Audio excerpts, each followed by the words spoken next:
হযরত বেলালের নাম আপনারা শুনেছেন না?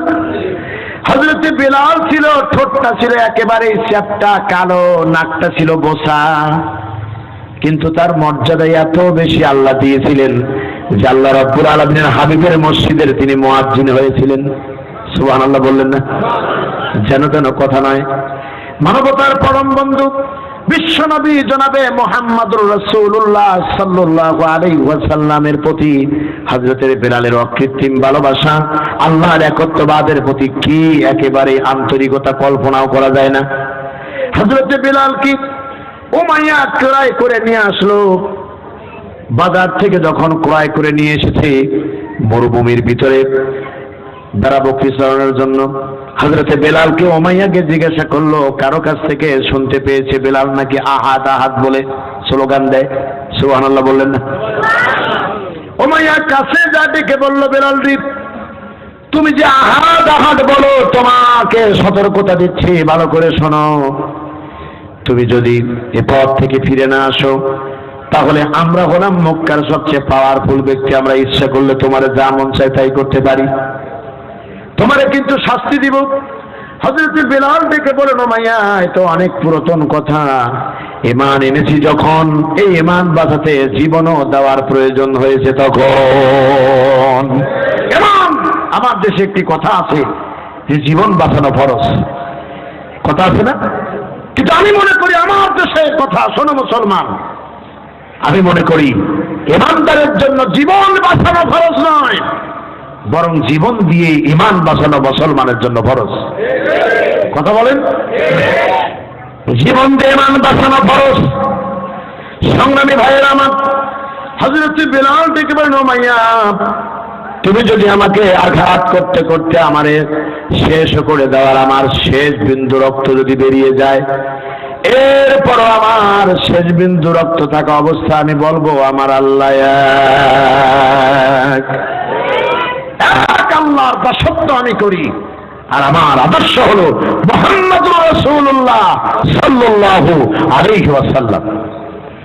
আমার বন্ধুগণ, হযরত বেলাল রাদিয়াল্লাহু তাআলা আনহু তিনি উমাইয়ার সঙ্গে কথায় রাজি হলেন না। কোন কোন বর্ণনা এসেছে উমাইয়ার বন্ধু ছিল আবু জেহেল, একসঙ্গে ডেকে নিয়ে এসেছে, বলো তুমি নাকি একটা গোলাম এনেছো, এই গোলাম নাকি ঈমান আনার কথা বলে, চলো যাই দেখি তারে। এমন ভাবে আঘাত করলো, আঘাতের কারণে হযরতে বেলালের চামড়া, আল্লামা সাইদি রহমাতুল্লাহ আলাইহি তার ঈমানের অগ্নি পরীক্ষায় বইয়ের ভিতরে লিখেছেন, এমন জোরে জোরে আঘাত করেছি, এক একটা আঘাতে চামড়াগুলো রক্ত দিয়ে ফুলে একেবারে টান হয়ে গেল। পরের দিন সকালবেলা যারা বকরি নিয়ে বেলাল চলে যাবেন মরুভূমিতে, মরুভূমির ভিতরে বেলাল যখন যাবেন, এত জোরে জোরে আঘাত করেছি, আঘাতের কারণে বেলাল সোজা হতে পারতেছে না, কুড়ে কুড়ে হাঁটতেছেন। এইভাবে যাইতে যাইতে যখন রোদের তীব্রতা বেড়ে গিয়েছে, বলেন তো তখন কি অবস্থা হতে পারে। অনেক কষ্ট, শরীরের জ্বর নিয়ে আবার বিকেল বেলা যখন ফিরে এসেছি, আবার বামপন্থীরে গিয়ে হাজির হয়েছে। ডেকে বলেছি, এ বেলাল, গতকাল তোমার আঘাত করেছি, আজকে তোমার মতামত কি? বলে, আমি আমার মতামত তো আগেই জানাই দিয়েছি, আমি আমার মত থেকে এক চুল দূরে থাকবো না। দেখে বলেছে, বেলাল দেব, তোমার যদি এই মত হয়ে থাকে তাহলে তোমাকে বলছি আজকে মার আবার শুরু হবে। কিতাবের ভিতরে লিখেছেন তিনি এমন ভাবে আঘাত করতেছেন, এক একটা আঘাতে ফোলা জায়গাগুলো ফেটে রক্ত চতুর্দিকে গড়ে পড়তেছে। হযরত বেলাল এরপরেও দিমাগ প্রসন্ন করলেন না, চিৎকার করে বলতে লাগলেন, আমার আল্লাহ এক, আর আমার নেতা হলেন মুহাম্মদুর রাসূলুল্লাহ সাল্লাল্লাহু আলাইহি ওয়াসাল্লাম।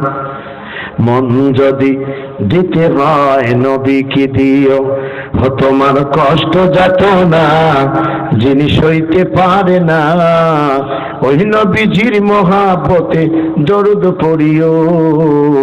মন যদি দিতে হয় নবীকে দিও, ঠিক কিনা বলেন? ফুলসিরাতের পারে নবী দাঁড়িয়ে থাকবেন, দরুদ পড়া উম্মতেরই পার করিবেন, ফুলসিরাতের পারে নবী দাঁড়িয়ে থাকবেন, নামাজ পড়া উম্মতেরই পার করিবেন।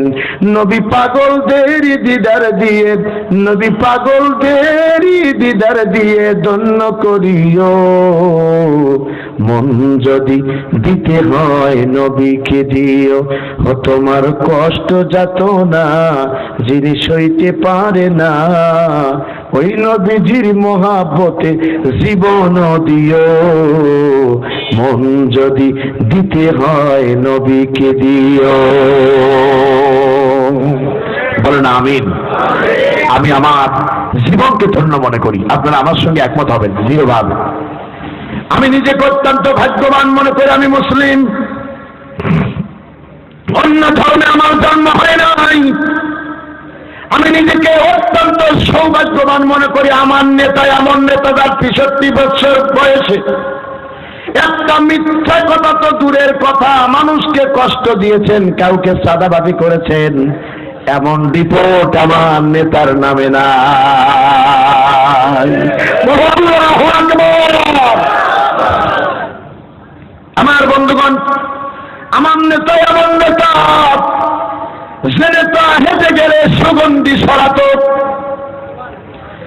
আমার আপনার নবী এমন নবী, মানুষ কেঁদেছে নিজের জন্য, আর আমার নবীজি কেঁদেছেন উম্মতের জন্য। শুধু এখানে কাঁদবেন না, কিয়ামতের দিনও নবীজি কাঁদবেন। বুখারীর বর্ণনায় হাদিস শরীফে লেখা হয়েছে, হাসরের ময়দানের সব মানুষ মিলে যখন কারোর কাছে কোনো সুপারিশের কথা বলতে পারবে না, নবী রাসূলরা সব একে একে দূরে দূরে সরাইয়া দিবেন, আমি পারবো না। ঈসা নবী বলবেন আমি পারবো না। মুসা নবী বলবেন ইজহাব ইলা গায়রি, আমার কাছ থেকে অন্যের কাছে যাও। ইব্রাহিম নবীও তাই বলবেন। এরপরে ইব্রাহিম আলাইহিস সালাম, নূহ আলাইহিস সালাম থেকে শুরু হবে এই রকম শরীয়তের বিধানের কার্যক্রম। কেউ রাজি হবেন না, কিন্তু একজন ব্যক্তি কেবলমাত্র কিয়ামতের দিন উম্মতের জন্য সুপারিশ করবেন, তিনি হলেন আমার আপনার নবী, এতিম নবী, বিশ্ব নবী জনাবে মুহাম্মদুর রাসূলুল্লাহ। মাকামে মাহমুদে আল্লাহর দরবারে সিজদায় পড়ে কাঁদতে থাকবেন। এই সিজদা কত কাল চলে যাবে এক আল্লাহ ছাড়া কেউ জানে না। সিজদায় পড়ে শুধু নবীজি কাঁদতেই থাকবেন। আল্লাহ পাক নবীকে ডেকে বলবেন নবীজি ওয়ালাল আখিরাতু খায়রুল লাকা মিনাল উলা। হে নবী, দুনিয়ার জীবন চেয়ে পরকাল আপনার জন্য আমি কল্যাণমুখী করেছি। বল আল্লাহু আকবার। দুনিয়ায় যেমন বলেন নাই, কিয়ামতের কঠিন ময়দানে বিশ্ব নবীজি এক দৌড়ে মিজানের পাল্লায় পড়ে যাবেন, আর এক দৌড় দিয়ে গিয়ে মানবতার নবীজি জাহান্নামের দরজায় পড়ে যাবেন। ফেরেশতাদের লড়াচড়া দেখে নবীজি আমার কাটা কবুতরের মতো দৌড়াতে থাকবেন উম্মতের জন্য। সুবহানাল্লাহ বলেন। সেদিন বিশ্ব নবী সাল্লাল্লাহু আলাইহি ওয়াসাল্লাম বলেছেন, আমি প্রথম ব্যক্তি যারা সেজদা দেওয়ার অনুমতি দিবেন, আমি সেজদায় পড়ে যাব, আবার আমি প্রথম ব্যক্তি যারা সেজদা উঠানোর অনুমতি দিবেন। আমি সিজদা থেকে আমার মাথা উঠাবো, আমি ডান দিকে তাকাবো, আমার গুনাহগার উম্মত গুলোকে চিনে নিব, সামনে তাকাবো, আমার গুনাহগার উম্মত গুলোকে চিনে নিব। বিশ্বনবীর সাহাবী হযরত আবু দারদা ডেকে বলেন, ইয়া রাসূলুল্লাহ সাল্লাল্লাহু আলাইহি সাল্লাম, কিয়ামতের দিন হাজার হাজার কোটি মানুষের সামনে আপনার গুনাহগার উম্মত গুলি কেমনে আপনি চিনবেন? বলে আমার সাথীরা শোনো, যদি কোনো পালের ভিতরে কোন উটের কপাল যদি সাদা থাকে তারে পাওয়া যাবে নাকি? বলে অনায়াসে পাওয়া যাবে। তাহলে শুনে রাখো, আমার যে সমস্ত উম্মতেরা ও কষ্ট করে ওযু করেছে, নামাজ পড়েছে, সিজদা করেছে আমার আল্লাহর জমিনে, আল্লাহর দ্বীন কায়েমের জন্য যারা চেষ্টা করেছে, তাদের সেই জায়গাগুলি নূর চমকাতে থাকবে। আর এই কিয়ামতের দিন আমি নবীজি নূর দেখে দেখে তাদের জান্নাতের দরজায় পৌঁছে দিব। ও প্রাণের নবী, ও ধ্যানের ছবি, তোমায় বিনে জীবন যায় না গড়া, তোমায় বিনে সমাজ যায় না গড়া। ঠিক কিনা বলেন? তুমি প্রিয় সংগ্রামী যে, তুমি প্রিয় বিপ্লবী যে, জীবন সাজে না তোমায় ছাড়া। ও নবীর নবী, ও মহানবী, তোমায় বিনে জীবন যায় না গড়া, তোমায় বিনে সমাজ যায় না গড়া। আদর্শ বাবা হতে চাও, মুহাম্মদ সাল্লাল্লাহু আলাইহি ওয়াসাল্লামের কাছে যাও। আদর্শ সমাজ সংস্কারক হতে চাও, মুহাম্মদ সাল্লাল্লাহু আলাইহি ওয়াসাল্লামের কাছে যাও। আদর্শ প্রতিবেশী হতে চাও, মুহাম্মদ সাল্লাল্লাহু আলাইহি ওয়াসাল্লামের কাছে যাও। আদর্শ স্বামী হতে চাও, মুহাম্মদ সাল্লাল্লাহু আলাইহি ওয়াসাল্লামের কাছে চলে যাও।